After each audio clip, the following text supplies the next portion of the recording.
જય માતાજી મિત્રો, શ્રી કિચનમાં આપનું હાર્દિક સ્વાગત છે। આજે આપણે બનાવવાના છે ગુજરાતી દાળ। આ તુવેરની દાળ છે એ ધોઈને સવારની પલાળી દીધી છે।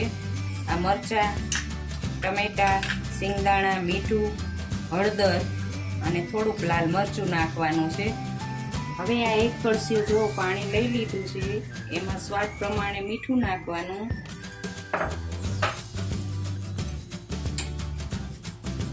અડધી ચમચી હળદર નાખવાની,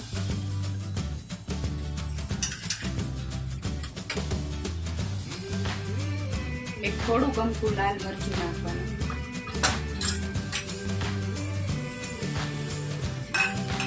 પછી આ મરચાં સુધારીને એક મરચું લઈ લીધું છે સુધારીને, એક નાનું ટમેટું, સિંગદાણા,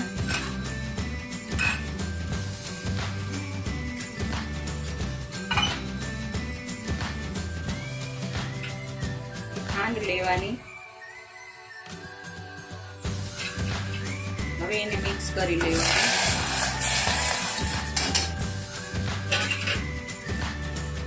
એક કળશીઓ છે, અડધો કળશીઓ પાણી આમાં છે, એટલે પાણી તો જોશે જ બફાવામાં।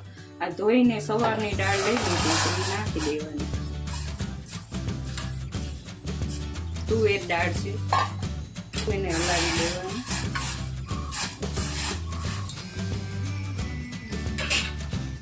હવે આમાં એક પાવડું તેલ નાખવાનું।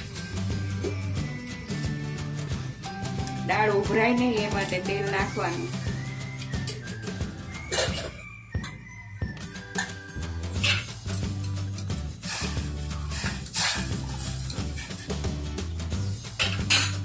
હવે આ કુકરને ઢાંકી અને 6 સીટી પાડવા દેવાની। ત્યારે આપણી દાળ બફાઈને તૈયાર થશે, પછી હું વઘારીને દેખાડીશ।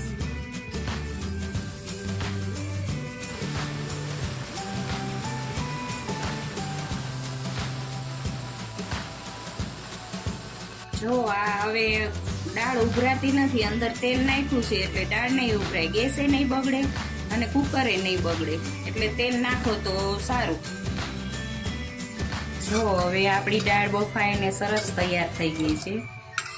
આમાં ટમેટું, મરચું બધું ચડી જાય એકદમ, સિંગદાણા, આ રેગ્યુલર મસાલા છે, આ બાદીઓ, પછી એક તજનો ટુકડો, 2 લવિંગ, તમાલપત્ર, 4-5 લીમડાના પાન, કોથમીર, અને આ મેં 2 પાવડા તેલ લઈ લીધું છે। હવે તેલ આવી ગયું છે,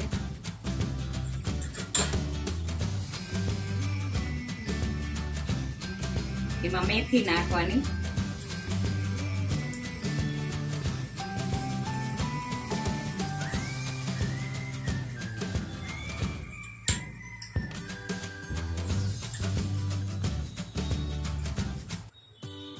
મેથી પણ સારી રીતે ફૂટી ગઈ છે। હવે એમાં રાઈ નાખવાની, અડધી ચમચી, અડધી ચમચી જીરું,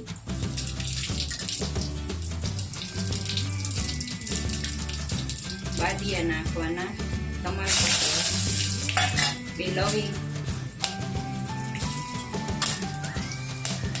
અડધી ચમચી હિંગ નાખવાની, લીમડાના પાન છે તો એ હવે આપણે દાળ વઘારશું।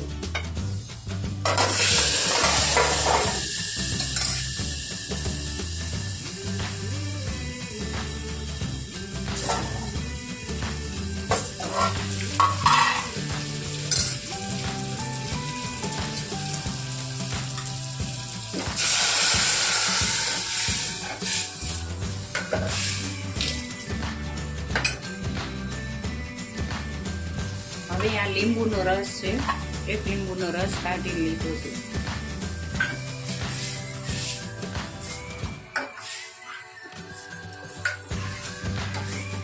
તમને ધાણા જીરું ભાવે તો નાખવાના, અમે નથી નાખતા।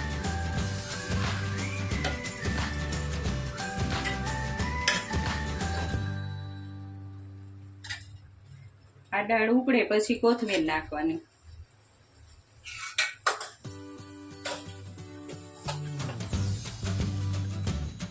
જો હવે ઉકળીને તૈયાર થઈ ગઈ આપણી ગુજરાતી ટેસ્ટી ખાટી મીઠી દાળ।